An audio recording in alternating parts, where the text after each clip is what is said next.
นี่ได้หนีไปกันขึ้นเรียบเนาะคือว่าทีนี้มันไม่ได้มีเกี่ยวทีนี้เลย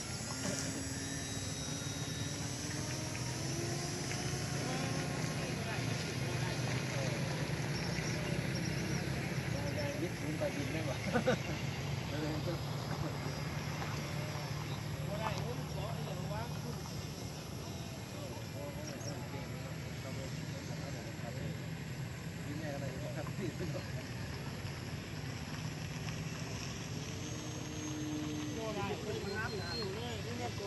นี่นับก่อขึ้นก็ได้นักแล้วครับเขามาครับเขามาหันหน้าครับเขามาคือเก่าเขามาซอยเก่าห่วงไว้เนาะ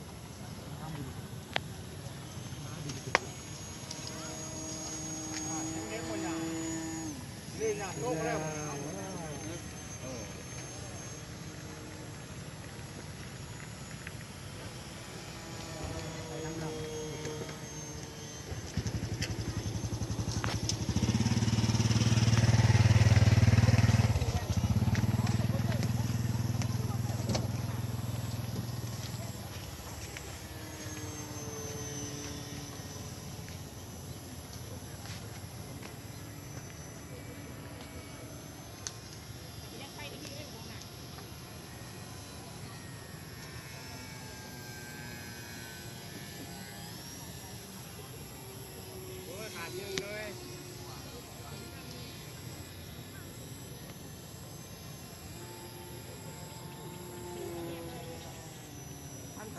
1,300 1,000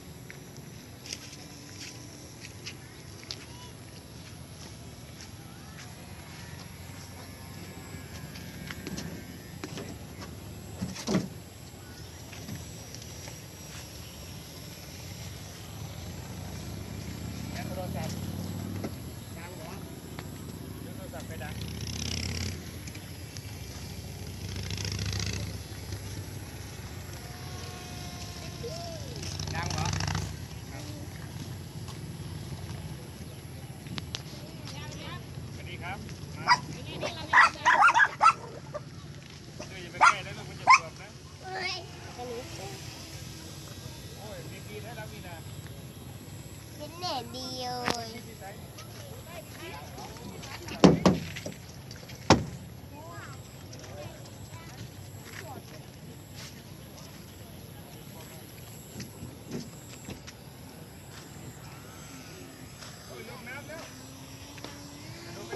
ครบ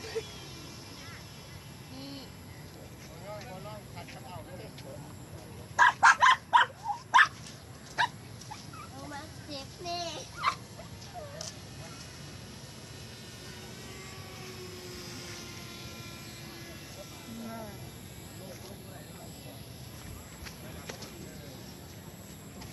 ขึ้นได้ยิน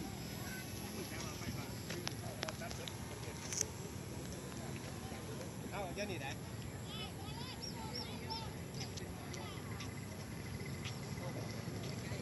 ครับเพื่อนประเทศ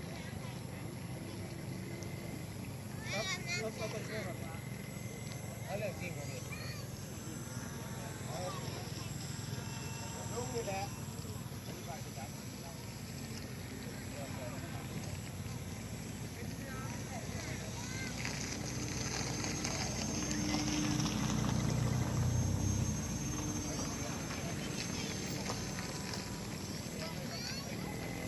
ขาดประจำนี่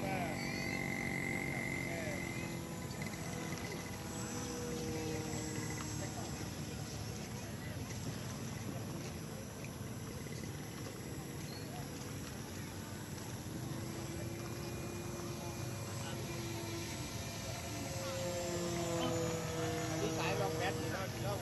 โตกันเลยเนาะผมก็จะใช้สายรองแบต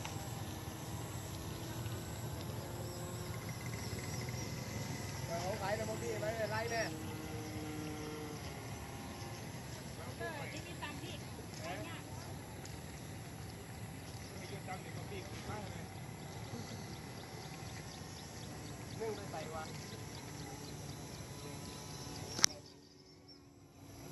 ชิวๆแล้ว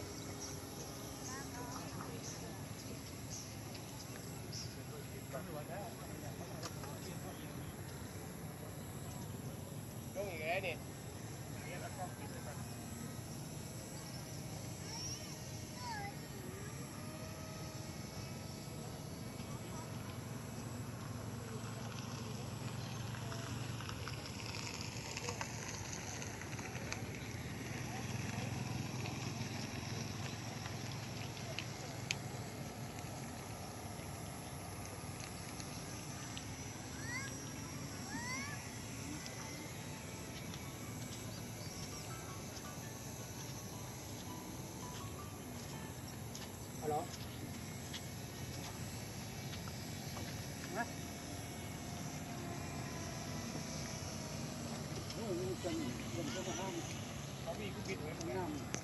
เอาสมรทานใหญ่เลยเป็นสมรทานใหญ่เลยครับผมเขาเต็มอยู่